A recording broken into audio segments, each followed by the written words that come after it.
Okay, and then admit. Blue thing on the screen. Uh-huh. Thank you. Uh-huh.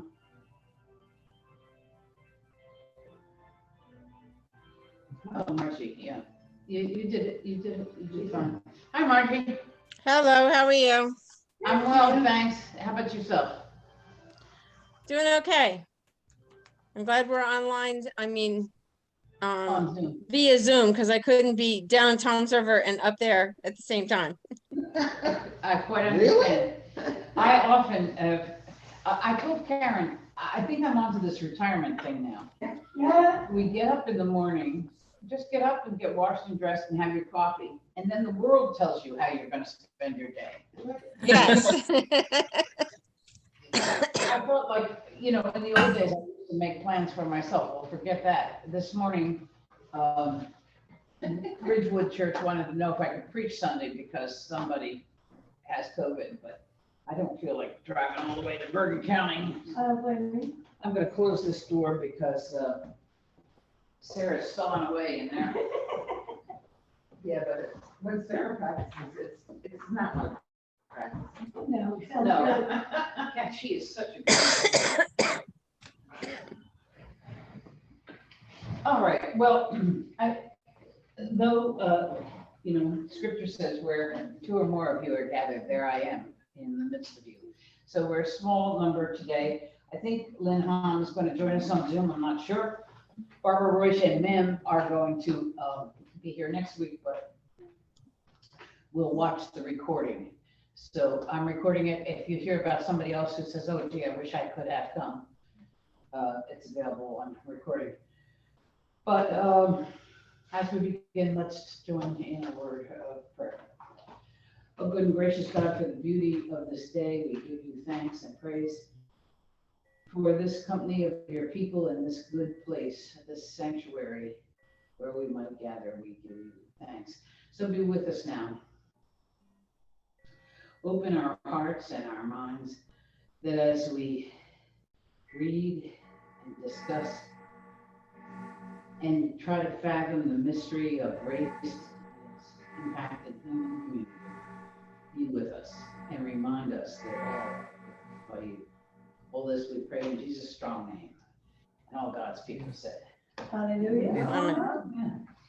Okay, so before we get to the book, I have a question. When people say in school or in church or in a civic, well, next week we're going to talk about race. What feelings does it engender in you?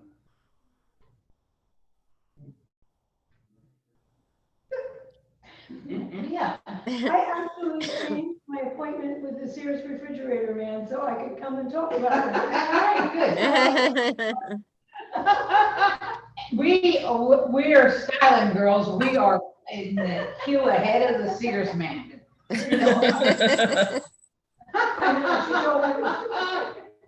So you have some eagerness to talk about it. I do, only because apparently other people don't. Okay. It's not something that I have any problem with personally, so I just figured other people might want to talk about it, so Good. I'm happy to do So that. being a willing participant is a good thing. Yeah, good. Others? Well, I have to say, I was a teenager in 1967 living in Newark during the riots.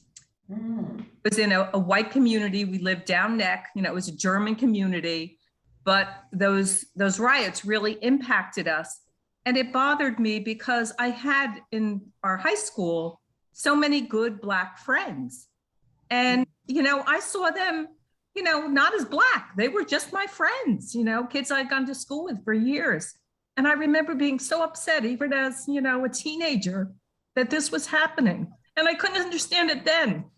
And I don't even understand it now. Yeah. You know, there's so much unrest. Just yesterday, I saw another young man was killed for no reason. I mean, it's just, and how do you fix it? You know, I'm certainly not a racist. I don't think my family is, but my father was a little funny.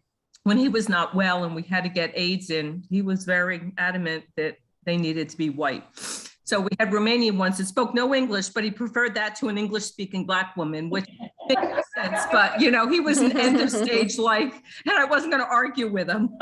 Yes, another So, generation. you know, I think he harbored some feelings, but, you know, we didn't grow up that way. You know, we really didn't. So I'm so glad I'm reading this book. I said that to you, Eileen, on Sunday. Really, it's really eye-opening. So many things I didn't know, you know, like that GI Bill and, you know, Oh, that, yeah. you thought, you know, this was to help everyone, but it really didn't. It didn't benefit. No. But But I'm like Marilyn, where I went to high school in the 70s and in Neptune.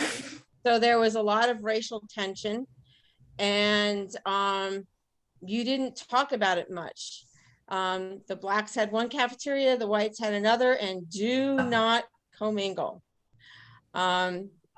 You wouldn't even go to the bathroom unless you really had to. And then you opted to go to the nurse's office to go to the bathroom instead of going into the regular bathroom for fear of being bullied, punched, kicked, if you didn't have money for the people that were in the bathroom and just there to cause trouble. So it was, you know, it was a very tense situation. yeah. Well, how about you, Karen? When people say, "Oh, good, we're going to talk about race," what? Yeah, no, that's good. I'm happy to do that. When I was going to school, I mean, I see myself in this book as this woman in this book pretty much. In my high school, there was one Black family. They were half Jewish and half Black.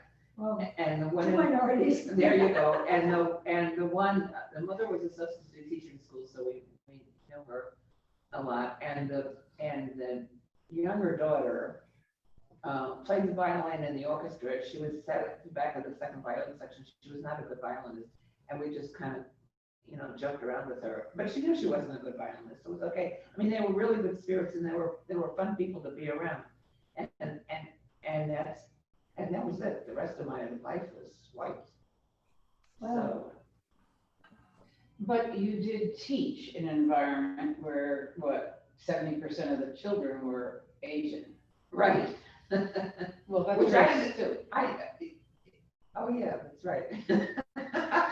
See, I never thought of that. And I remember there was one day I was in the band room with a bunch of the kids, and all of a sudden one of the kids just spoke up and said, "Hey, Mrs. Barron, you're the only white person in here." I said, "Oh yeah, how about that?" Yeah, but I'm the teacher.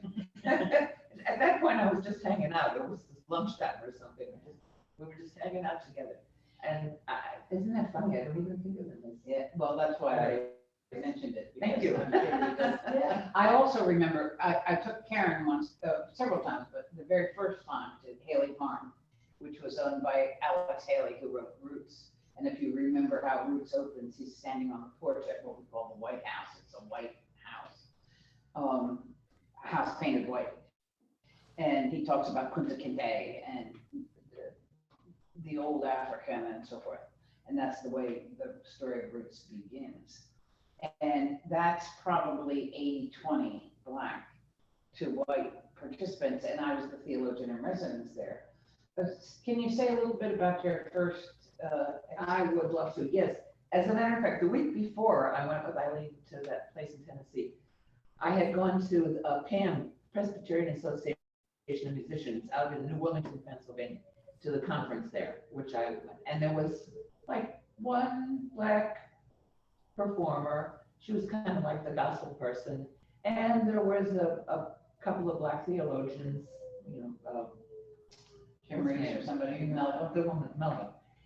And it was like 97 white and 3% not white. Then I went with Eileen to the Haley Farm, where it was totally turned around. There was like 90% Black, and we were the token whites. I was the token white in the resurrection choir, and I couldn't clap on the right beat or move the right direction. It was totally embarrassing, but I loved it. And I remember after a few days there, I mean, this is just weird. I just, for a minute, I couldn't remember if I was white or black. Because I'd had so much interaction, you know, with these wonderful people. And I had to stop and think, am I white or black? I figured it out, but you know. But it's a really different experience. Different, in that case, a wonderful experience of encountering the Black religious Oh, community. fabulous. In Margie's case, encountering a Black hostile environment. And in Marilyn's case, it kind of a mix of folks, but an upsetting and hurtful time to see the riots and to mourn that. Yeah, I just would like to add something to Margie's, because I graduated from Asbury Park High School. So I was actually, as a WASP, in a great minority. The other white people were Italian Catholics or Jews, because there was no Ocean Township High School. And of course, the Black community was there. And then I taught for a year somebody's maternity leave at Neptune High School in 70-71. And I taught speech and English and theater. And I had to put on 2 plays. And I chose The Man Who Came to Dinner. And I had a mixed race class. And I figured, easy on me, I will cast the class so we can rehearse during class. And I did. I picked them by their personalities. So Sheridan Whiteside was this Black man, Black kid, and his girlfriend was white, and I didn't even realize I was making a statement. Until Geneva Jones was in my class, and her father was president of the local NAACP chapter, and he wanted me to put the play on for them, but unfortunately I was getting married to my first husband, and I had to leave school early because his assignment, he was in the Air Force, so his assignment got moved and I had to leave, so I never got to do it. But you know, these vignettes that we're sharing, I grew up in Polk County, Pennsylvania. There were no Black people anywhere to be seen. There were the real weirdos were the Quakers. And what I didn't understand is my church was a Presbyterian church, and it was 600 members. And the Quaker meeting, which I considered tiny, was 1,500 members, and it was the largest Quaker meeting in the world. And so then there were Italian Catholics, and there were some Jewish families, but no Black people. There called me up Sunday night after I'd already been with Maryland, you know. Now, is that coming? That's Well, the whole time I was there. That sounds like Craig. Craig and the insurance guy. Craig and the insurance guy, well, I don't know where they are, but why would it come on these mics? Anyway, why are we doing this? Wait, I'm gonna try to. For 3 reasons. We're doing this book for 3 reasons. Is take your phone call outside. What? You're interrupting my meeting. I can't hear you. Take your phone call outside. Oh, so many. I'm sorry. He's loud. He has his headset on for the TV, but he took a phone call. There's no one here who doesn't understand husbands. I apologize for him. So, we're good. One of the jokes I always say about my husband had some morbid fear of running out of mustard. So if I'd send him to the grocery store to get a quart of milk and eggs, he'd get a quart of milk, eggs, and a jar of mustard. And I mean, I had like literally 15 jars of mustard in the refrigerator. Anyway, we're doing this for 3 reasons. One, because there was an earlier attempt here a couple of years ago to have a conversation about race. I think the book, which was White Fragility, was one of those books that kind of hit you over the head Yes. And that was hurtful to people. Mm-hmm. It was so hurtful to some that, in fact, one couple left the church, but I think in truth, there would have been a time anyway that this church would have not been satisfactory to them. So one, we want to kind of rectify that and satisfy ourselves that we can have a conversation about race. A second is that it's important. It's important. It's important in microcosm. You saw the incident last summer, this summer, I should say, at the boardwalk with a group of Black youth and the police here at Point Pleasant. Also, the Black youth at the Long Branch, the pop-up parties that came, so forth. And it's important in the world. I mean, whether we talk about, in this age of Black Lives Matter, and we'll come back to that. For years, the Black community has said our kids are run from the police because the police would kill them for no reason. Well, now that we have phones, recording instruments, it turns out they were right. It happens way, way, way too often. So it's important. We want to remediate that earlier conversation. It's important in life. And because we're Christians, Scripture says, in Christ, there is neither Jew nor Greek, slave nor free, male nor female. And I think it would not be a wrong exegesis to say, or Black or white or Asian or, so then the Social Justice Committee asked me to find a book and to take a book up. And I was trying to find one that didn't bang people over the head. And I wouldn't have picked this book usually. I'm grateful for it actually. But I looked at probably a dozen books. And then this one I thought was an interesting take. So I hope, you'll enjoy our discussion of it.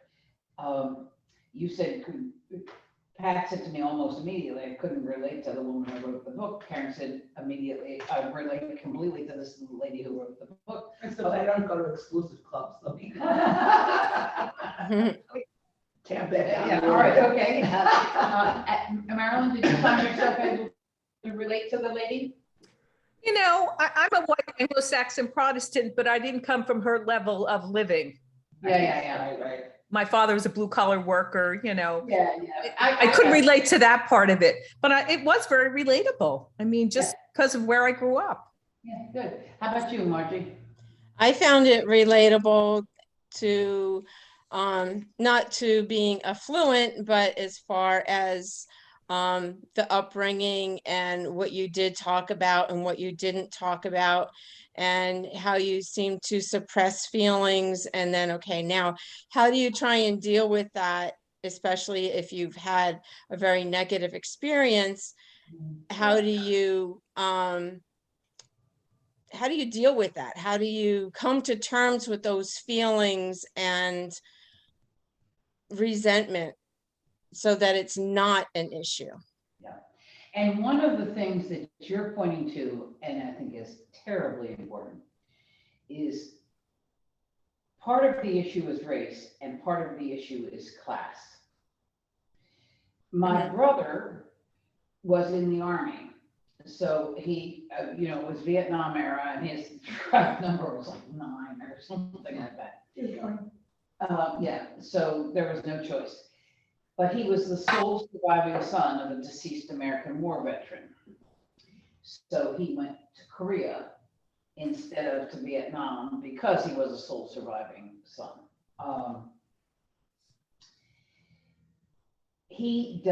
His primary relationship with Black folks was Black soldiers who are of a certain class. They weren't officers, they were enlistees and so forth. I had virtually no experience with Black people. I went off to college, and in college got involved in the civil rights movement and went to Cordele, Georgia, to a sit-in. And my experience was all with Black people who were very cultured, wealthier than my own family, wealthier, better educated than my own family. And of course at Haley. At Haley, the young people, the students there, if you say, they'll come up to you and say, Pastor, what book were you reading from this morning? And I'll say, well, Luke, did you have any questions about it? No, ma'am, I just wanted to know what book it was. Or you would say, could you pass this off? Yes, ma'am.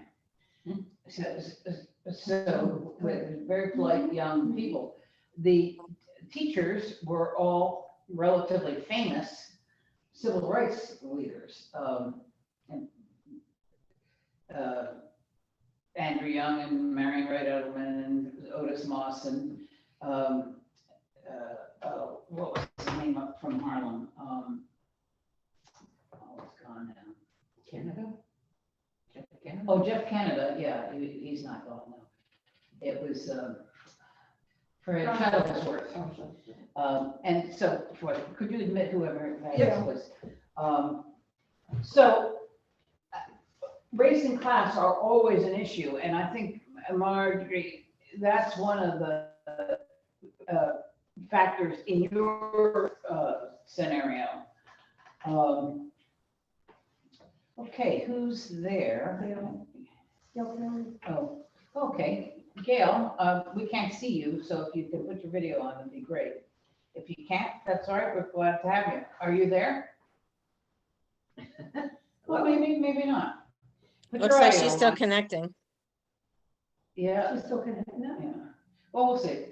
I wanted to say something about the cover of the book. Did you read it electronically or did you have the book? No, I Have had the book. I had the book. And my granddaughter saw the cover of the book yesterday, Madeline, and she was like, "Oh, is that about a little girl at a tea party?" Yeah. Well, and this speaks volumes, this cover. She is sitting in a nice dress at a table with a dessert, and it looks like pudding to me, and not enough to have just pudding, but it is in an elevated dish, and it's on a china plate. There is ceramic and silver and fresh flowers. This is not how I ate pudding. As a No, 3-year-old. mine has the same cover. So we already know that this, Karen said, well, yeah, I relate to it, but The whiteness of it. the whiteness, not the social class of it. And so I think that's true of all of us. I want to tell you 2 vignettes about my sons. My sons, poor boys, were dragged everywhere. Gail, you're muted. Can you go unmute her?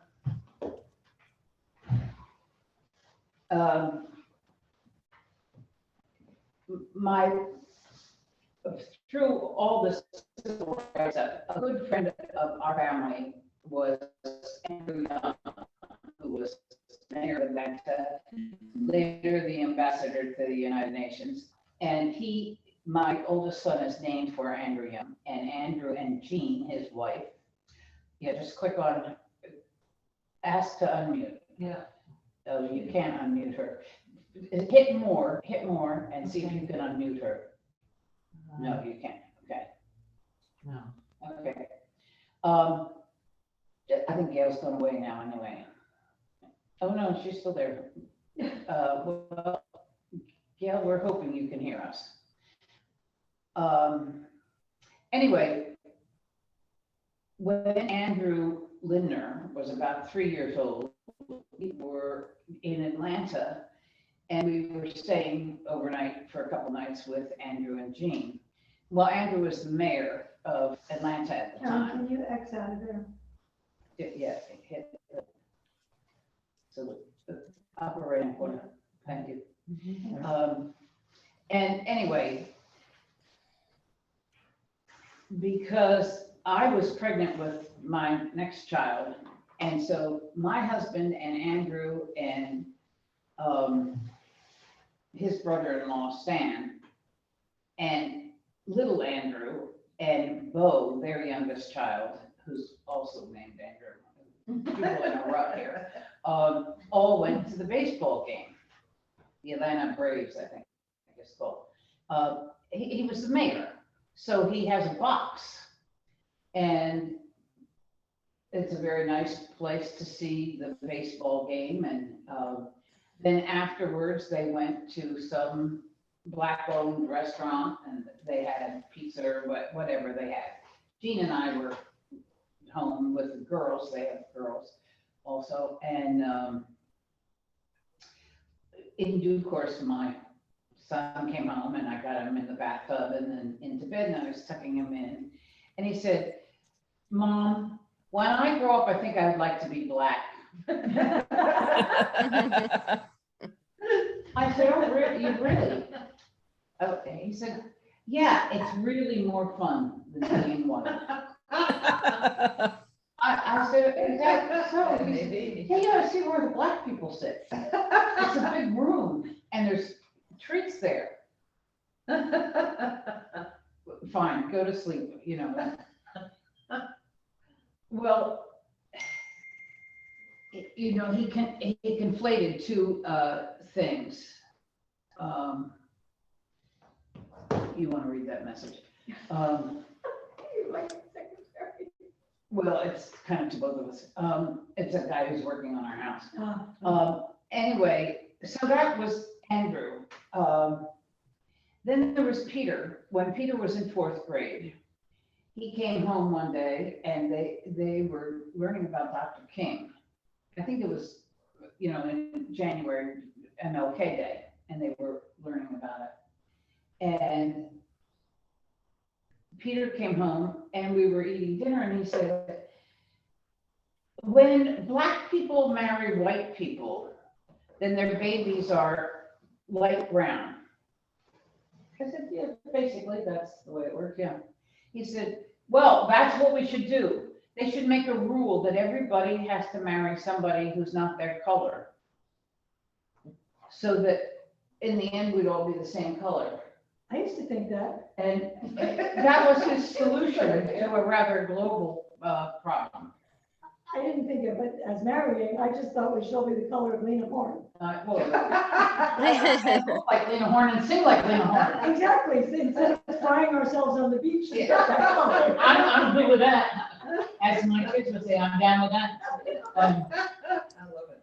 Anyway, so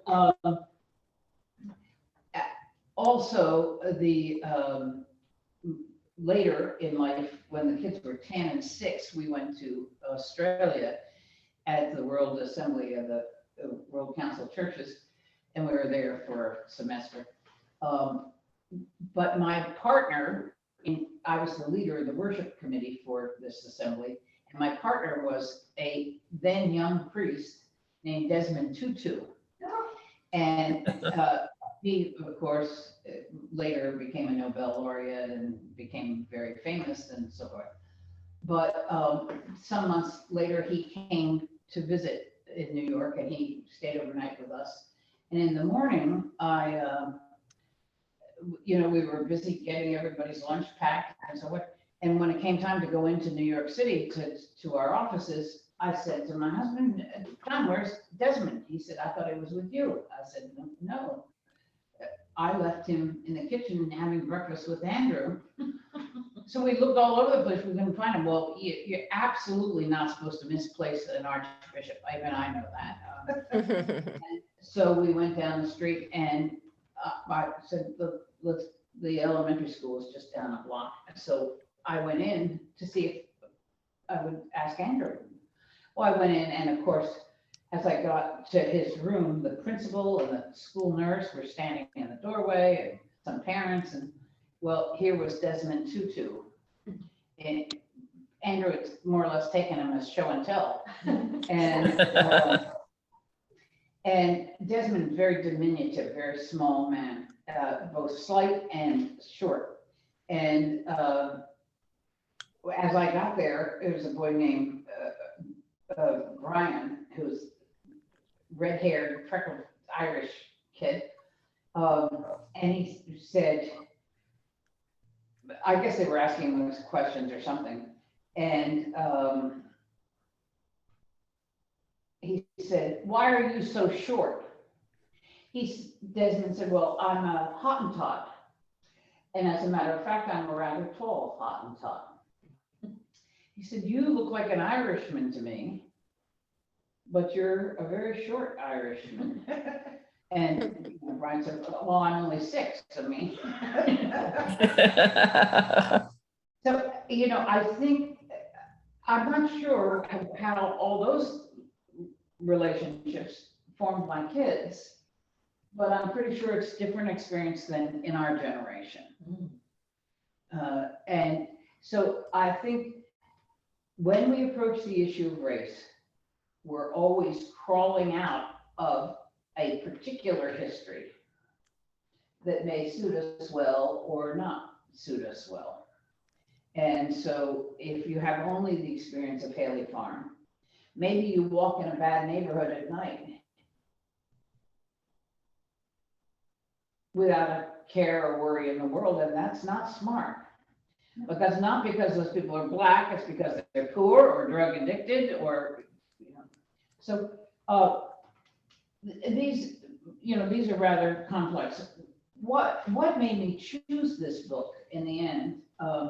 It certainly wasn't the typeface. It makes me crazy the way it's printed. But that's because I'm kind of a snob about. See, if you read it electronically, you can make I know. it bigger. Well, it's not that it's small, it's that it's like self-published, and so it's weird. But in the introduction, she says this: "I can think of no bigger misstep in American history than the invention and perpetuation of the idea of white superiority. It allows white children to believe they are exceptional and entitled, while allowing children of color to believe they are inferior and less deserving. Neither is true. Both distort and stunt development. Racism crushes spirits, incites divisiveness, and justifies the estrangement of entire groups of individuals who, like all humans, come into the world full of goodness, with a desire to connect, and with boundless capacity to learn and grow. Unless adults understand racism, they will, as I did, unknowingly teach it to their children. No one alive today created this mess." And then she goes on. So I wonder, at the beginning of this is an intractable problem in our country and in the world, but in a particular way in this country. And so that seemed to me reason enough to undertake the study. Yeah. Do you think that people who are adamant they may not be racist, but they really are, they don't want to talk about it, would not have signed up for this book study anyway, even though they should have? Well, of course, I think you're enunciating a truism. People who most need to rethink race are They don't want to talk about it. well, they're not going to talk about it. And I do understand that. In the civil rights movement, people would say, for instance, at lunch counters in the South, I don't sit with, and they've used the N-word in those days very easily with that. I won't sit with Black people, essentially. The law said, that's fine. you can believe anything you wish. We're not regulating thoughts, we're regulating buttocks. If you want to sit here, you sit with whoever else is sitting here. So the law can't change those attitudes, but it can regulate speech and that sort of thing. It's sort of a modern day kind of equivalent is when you see a t-shirt that says Black Lives Matter. There are, for some people, an instinct to say all lives matter, which is absolutely true. All lives do matter. But that's a very provocative thing to say, because to many people wearing those Black Lives t-shirts, what you're saying is, I don't think Black lives are any worse treated than any other lives. And they know that's not the case. They know that's not the case. Now, when you take the situation that Margie described to us, she didn't want to go to the girls' room because you could get bullied, you lose your lunch money and so forth. Well, that's as much about class as it is about race. And because more Black people are poor, and I think she does a very good job, especially explaining about the housing loans and the GI Bill. Yeah, I was surprised at that. That systematically, one of the great developers after World War II was a man named Levitt. Made Levitt towns on Long Island and in Pennsylvania and Delaware and I think maybe Maryland someplace. And he was determined that no Black people should live in Levitt towns. And that was, he got enormous financing because there was a real need of new housing. And my parents, right after the war, bought a house in Levittown. And it was right after the war, and they were all GIs, and they were all but I mean, there were 30 kids in the immediate neighborhood. I mean, and it was all white, and so the school was all white. And Blacks lived in substandard pre-war housing. And so on page 42, I don't know if you can do 42 on that, but she says, I continued to learn about the history of racial categories. I repeatedly came across the description of race as a social construct and human invention.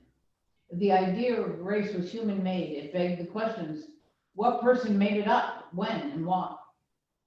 Well, what do you think? Is race a social construct?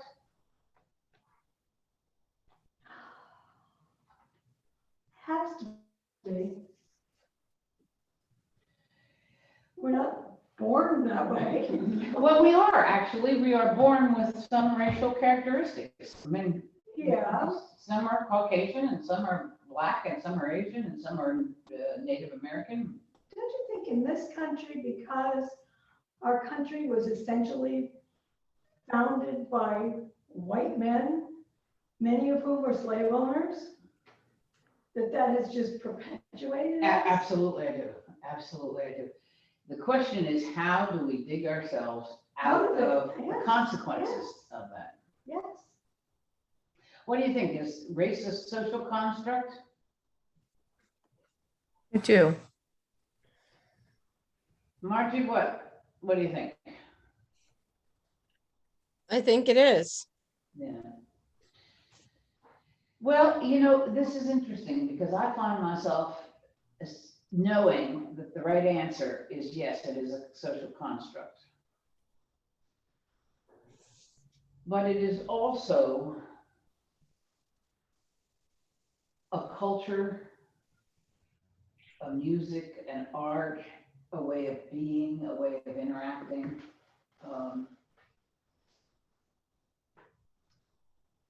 And yes, that's a social construct. I mean, it's not as, I think when people say it's a social construct, what they're trying to say is beneath the skin, there is no difference. We're the same species, you know, we have the same, if you eat too much fat, you get fat. If you don't eat enough, you get skinny. If you don't drink enough, you get dehydrated. I mean, the physical plant is the same.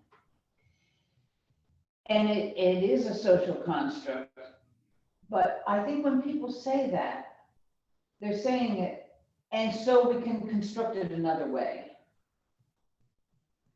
And I'm not sure that's as easily done as is suggested. I mean, I know that's the right answer. Yes, it's a social construct. It's not a given in nature. It's not like a species difference, you know, horses to cats or something. Right. But it's a social construct that gives a lot of meaning. Karen's absolutely right. When you're at Haley Farm, somebody, you hear the first notes and you know that you're gonna stand up unless you're white. Da, da, da, da, da, da, da, da, da, da. What am I humming? Do you know? No. Lift every voice and sing till earth and heaven ring. It's a Black national anthem. Oh, okay. I didn't know that. If you're white, you don't know to stand up. And you don't know all the, I mean, I've been there so many years that I know all I the know the verses by song, I heart. never knew it was a Black national anthem. It is, absolutely. No, it ain't. And it's a sacred song. Weary our silent tears, weary our weary years, our silent tears, the God who has blessed us thus far on the way. And it's very important. So these are cultural constructs that we need to learn to acknowledge. Now, if all of us were at Haley and that the opening strains of that song played, you might not jump to your feet. But it's not because you are willfully disrespecting. Right, you just didn't know. You just didn't know. Mm-hmm. And there's a lot of just didn't know. But in college, because I graduated in '63, so that was like the whole beginning of the civil rights movement, and several of my classmates went south like you did. And we all stood up for We Shall Overcome. Yeah. Well, That's right. Yeah. You got the memo. I mean, Yeah. that's right.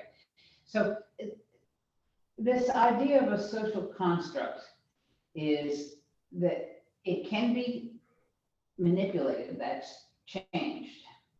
But let's talk about, now Marilyn talked about her father, who said,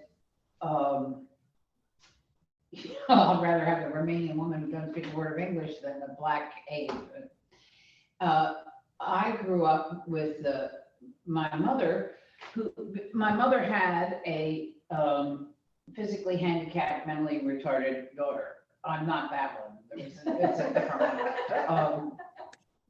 And so my mother was, from as early as I can remember, you do not make fun of people for accidents of birth, left-handedness, mental retardation, color, ethnicity. You do not. And to, you know, top it off, I say so and so does God, so there. I mean, it's a very firm teaching.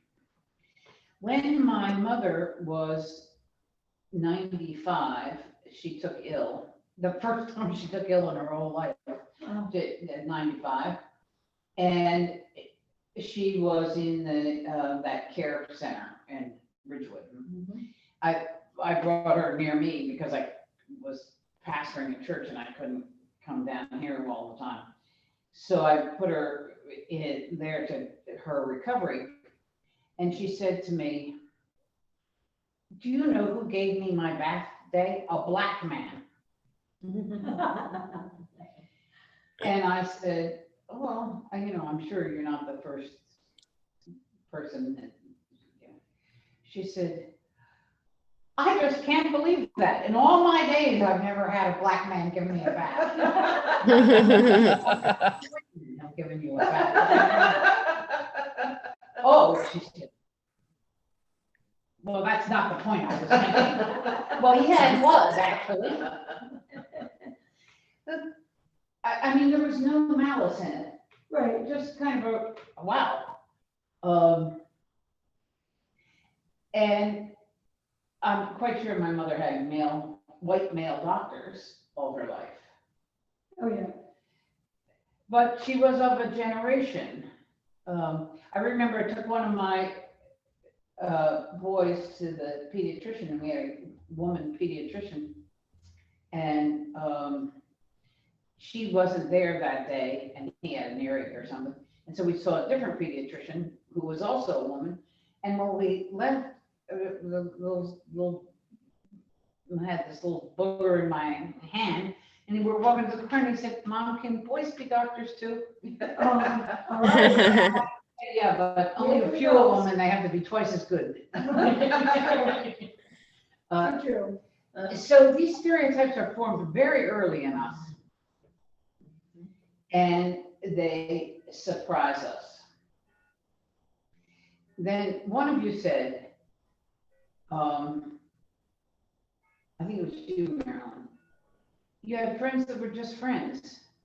And Karen said, after a while she forgot whether I mean, you have to remember in a place like Haley that you are white and they all see that. Right. Right. Which is what she was really saying. She knew she was white. She just forgot that they knew she was white. And so when she's clapping on the 1 and 4, she can't help it. Well, right? It's Yeah, 2 and 4, 1 and 3, whatever. 1 and 3, yeah. Anyway, these notions are in us, and it's very hard. I like that. Church bells. It's very hard for us to shake these. Did you read the part, why are we called Caucasians? I did read that, and I can't remember. I didn't make a note on it, though. Well, it has to do with the Caucasus. Yeah, right. So what's with that? The white ladies in that region were very white. Yes. Yeah, and that became like the ideal. Right. So, I mean, isn't it funny that we call ourselves Caucasians? Actually, I don't see that much anymore on the things you check off your. Yeah, well, now resume. it goes to color, yeah, white, White, black. White. or, Hispanic. and you have to put not Hispanic or Latino. Yeah, right. For some reason. Well, that's right. That's right. And because there are very white Hispanic people. Right. And there are, of course, there are also black Hispanic people. And, Peter Lindner was right. Given enough time, it's not any of it going to make sense. I mean, I always kid Karen, her family is like paint chips. Her daughter is blonde and white. And then her son is very, very pale and not blonde, but then there's Karen, who's very fair. And then the kids that are part Filipino, and they are various shades. And then there are kids that are part Cuban, and they're a little different shade yet. And then there's Aaron, who's a kind of adoptive son to one of her sons, who is absolutely black. I mean, he's, I suppose he's African American, but he is colored as though he were black African. I mean, so Karen's paint chips run from white to black. And ultimately, I guess that's Peter's solution, that we'll all intermarry and become the same. I love that Mrs. Edwards, the teacher and her former teacher, and when she had the children paint their colors, Yeah. she took them over and she matched the skin colors Yeah. from the paints.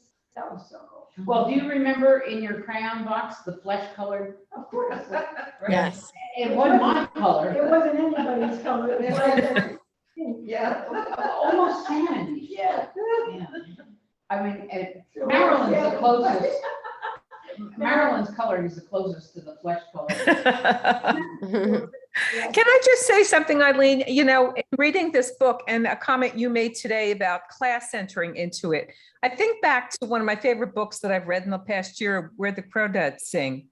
And I think of Kaya, who had so much prejudice against her. And the only people that were kind to her was Jumpin and his wife, Mabel. Right. And I think that was more about class. It wasn't color. I mean, she bucked that her whole life.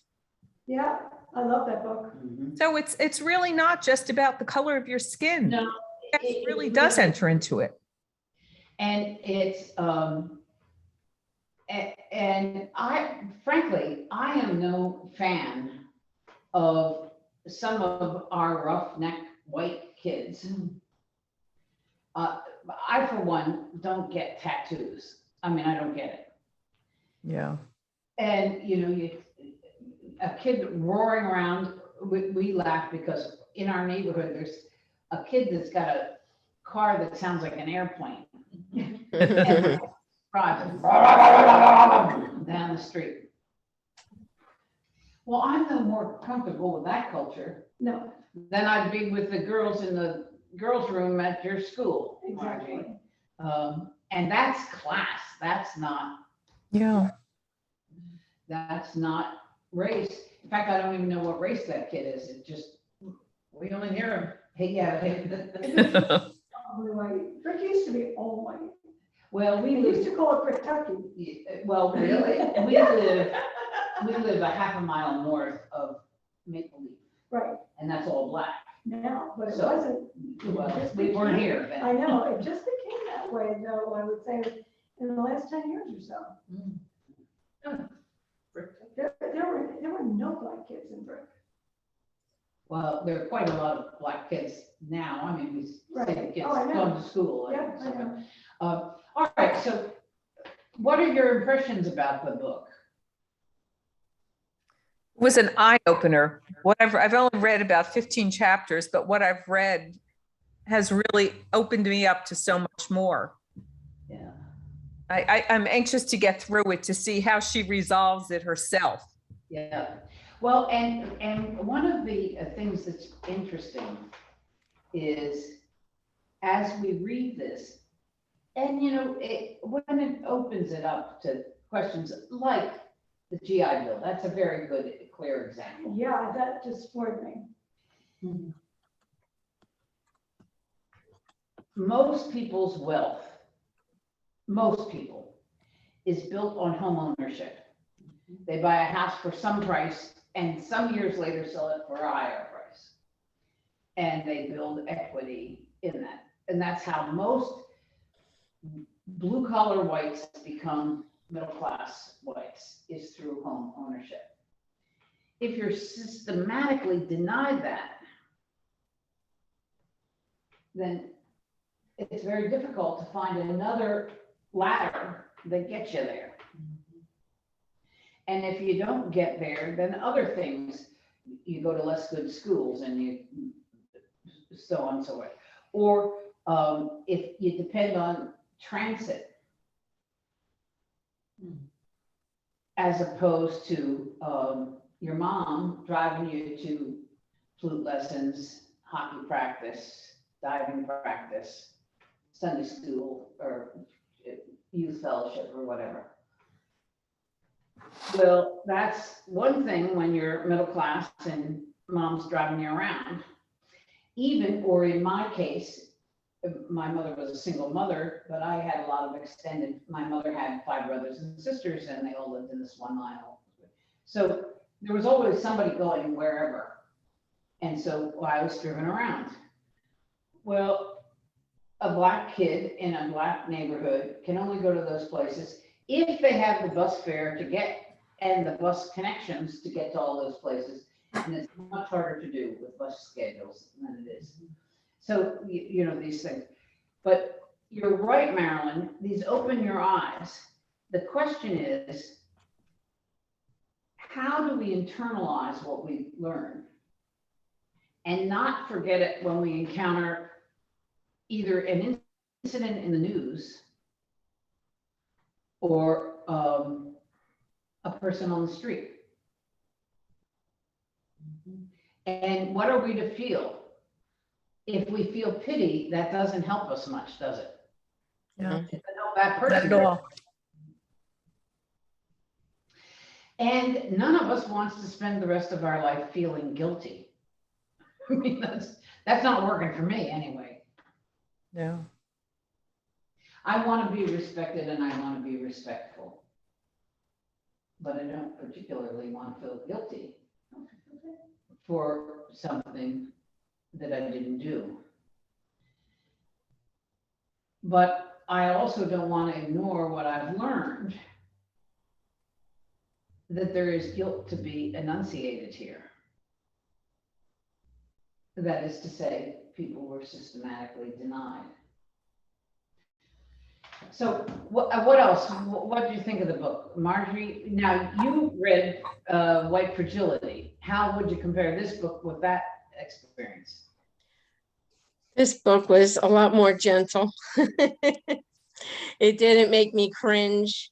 And it was also a little bit insightful, the way that, you know, her walking through life and how she's trying to come up with some sense of how to figure out how other people live and why and what are their thoughts. And, you know, she didn't think that she was a racist person until she started looking into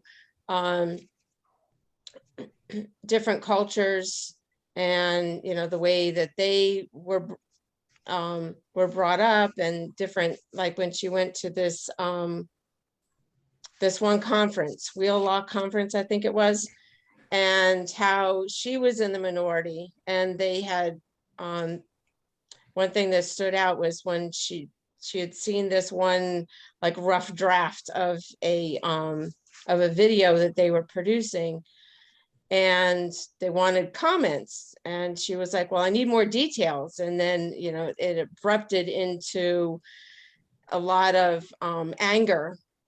And the good thing about it was that there were some people that were in that same session, or, you know, segment of the conference, and they stayed with her and they talked with her, and she wanted to run off and just disappear, and they said, no, stay.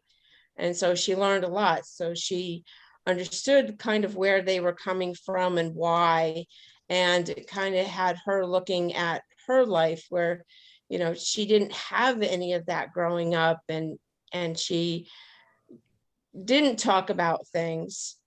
And so it was, this book kind of brings out things more subtly than White Fragility did. Yeah. White Fragility pretty much smacked you upside the head. Well, and I felt that I could learn more. I could keep my heart and my mind open Yes. to this in a way that White Fragility, like, please give me a break, get me out of here. Right. And this also, you know, it wasn't so much Black, white, Asian as it was the different way of living, whether you were affluent or middle class or lower class. Like it kind of brought everything into a picture. Yeah. not just the color of your skin. Again, this connection of race and class have become so commingled in American life that it's really hard to sort it out. Hmm. And when I was a doctoral student, there were three of us in the doctoral program at the same time. One was a man who kind of became famous. His name is Jim Cone, who wrote Black Theology, a book called Black Theology, after we got our doctorates. Maybe that was his dissertation, I don't remember. And he had a little baby, and I had a little baby. And then there was a woman named Deb Mullen, and she didn't have a baby. She's black, he's black, I'm white. We're at a union seminary in New York. Well, none of us had any money. And so in the library, we had carols right near the little desks right near each other. And Jim Cone sometimes had his baby. And when he had to go in the backside, tended to his baby, actually had one of the bouncy things. And I would just bounce it with my foot. And the kid, and it was fine. And I had a baby and I had a car seat and you could kind of rock it and read it at the same time. And we would share peanut butter sandwiches because, I mean, we really had no money. We were just students. And Jim became famous, and for good reason. I did all right in my career. Deb was writing, I was writing on a guy named Henry George for my dissertation. And in some ways, writing on a person is really easy because well, I wouldn't say easy, but it's easier. She was writing on baptism. This is a black woman. Baptism as a rite of renewal and a ritual of resistance, which is a very uncharacteristic understanding of baptism. Usually baptism is thought of as the rite of Christian initiation. But for a black woman, she was imagining that it was a ritual of renewal and of resistance. Jim, we all graduated. Jim became famous. I got lots of opportunities to do things. She did not. I always thought she was the brightest of the three of us. And I just recently, this year, in this reparations project, in this project that I'm doing right now, reconnected with her. She never wrote the book. She never got tenure. When I Googled her, she doesn't show up in many bibliographies. Now she's, in fact, I mentioned this and she said to me, well, I mentioned that I was impressed with that idea about baptism 45 years ago. And the next time she spoke in the meeting, she said, I wanted to thank Dr. Lindner, she calls me. We ate peanut butter sandwiches together in our carols. I thank Dr. Lindner for remembering that. And it just reminds me, in terms of class, I wasn't richer. You know, I was making the peanut butter sandwiches, you know. And I mean, I can remember one day Jim had a box of oatmeal cookies. We thought we had died and gone to heaven, you know. In addition to our peanut butter, we got oatmeal cookies. Whoa, big day. And instant coffee is what we were having, you know, in these carols. And here we are 45 years later. And in some ways, I don't think Deb has ever had the opportunity My opportunity took me all over the world in the company of some of the finest minds alive in the 20th century. Now, I don't feel guilty that I did that, but I feel sorry that she didn't, not just for her, but for the whole enterprise, because I thought it was, I mean, now I've been a pastor for many years, and I think she's right. When I'm baptizing those little children, I'm hoping, in the name of the Father, resist drugs, child.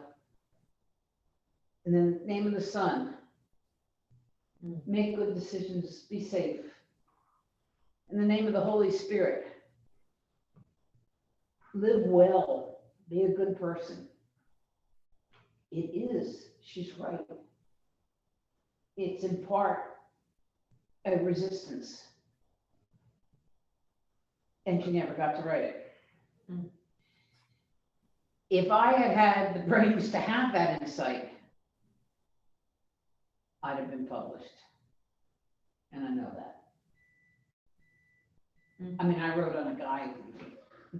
But do you think that was because she was Black or because she didn't finish? Well, you know, that's a chicken and egg question, isn't it? Did she not finish because she didn't get the opportunities? I was on a free ride. She was paying tuition.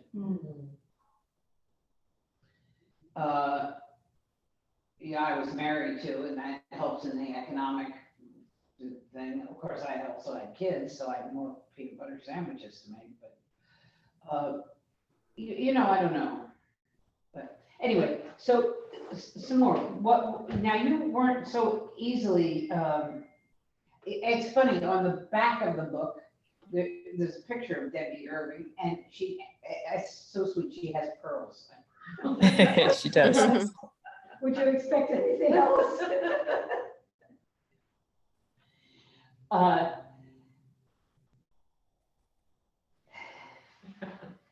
There was one of the questions here.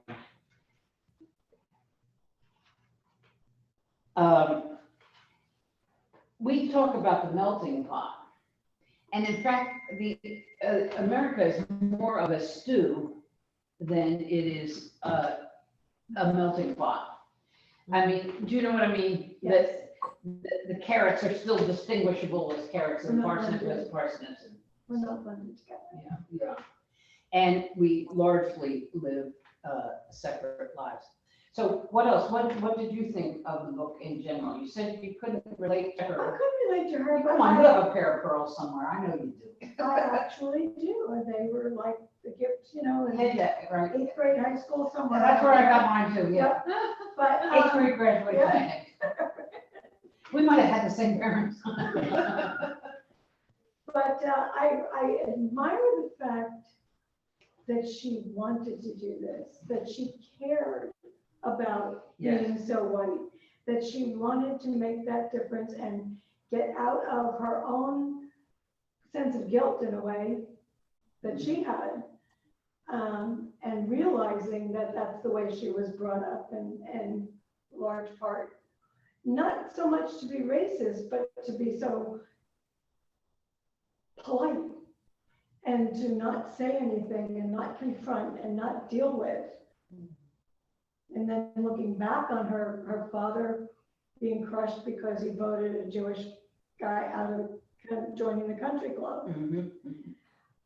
And my father voted him in. All right, well, I'm looking at the time. I'd like to make an assignment for next week. Okay. Think of 3 ways. How does reading this book change an attitude or a behavior or a belief?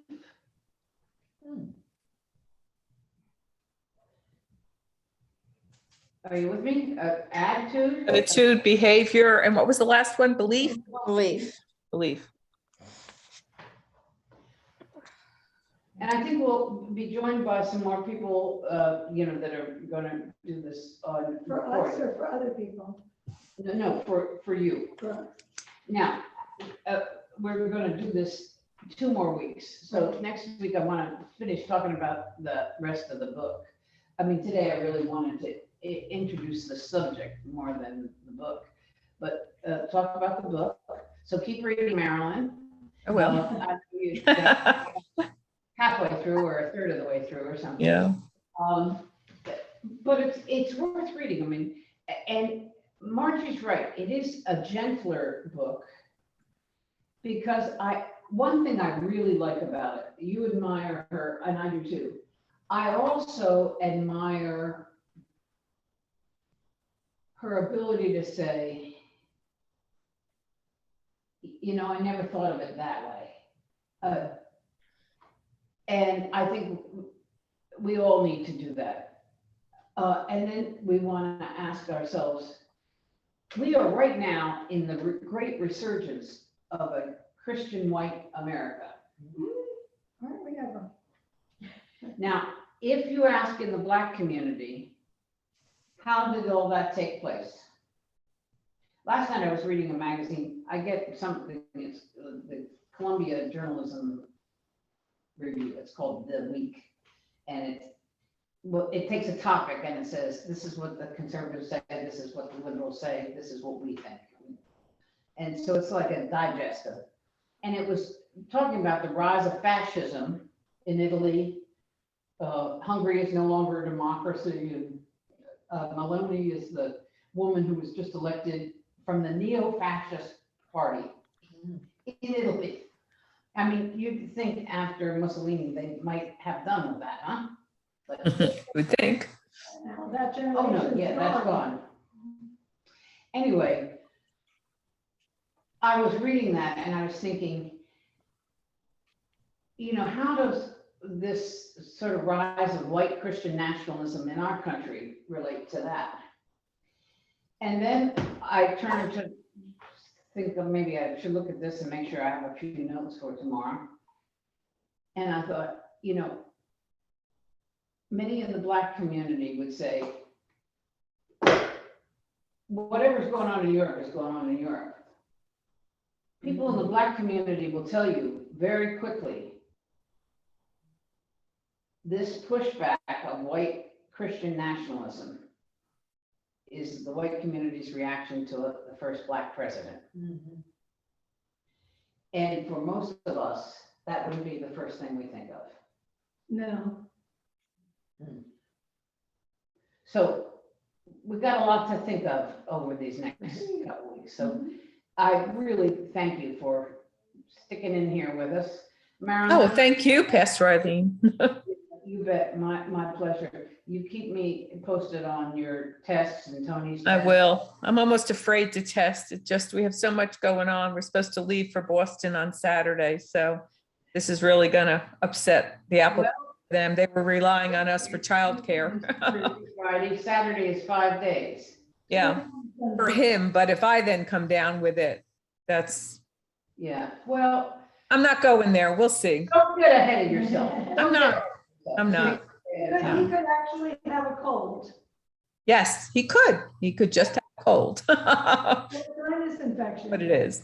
Well, But thank you. we've got our fingers crossed for that. And Yeah. Marty, thanks for joining us. Gail, if you're still there, we're glad you're with us. I hope we can get your audio and video next week so that we're able to see and hear you. All right, thank you, my friend. Okay, thank you. Thank you. Bye-bye. Have a good week. Bye-bye. Bye. Could you, thank you. And you saw Ryan is not working. Yes. Peter probably wants to know if we're going to our show tonight. Oh, I didn't see the Peter message. Oh, no, it just rang. You know, Peter never leaves a message, I don't think. All right. He just. There were 2 times that I was the only white person in a whole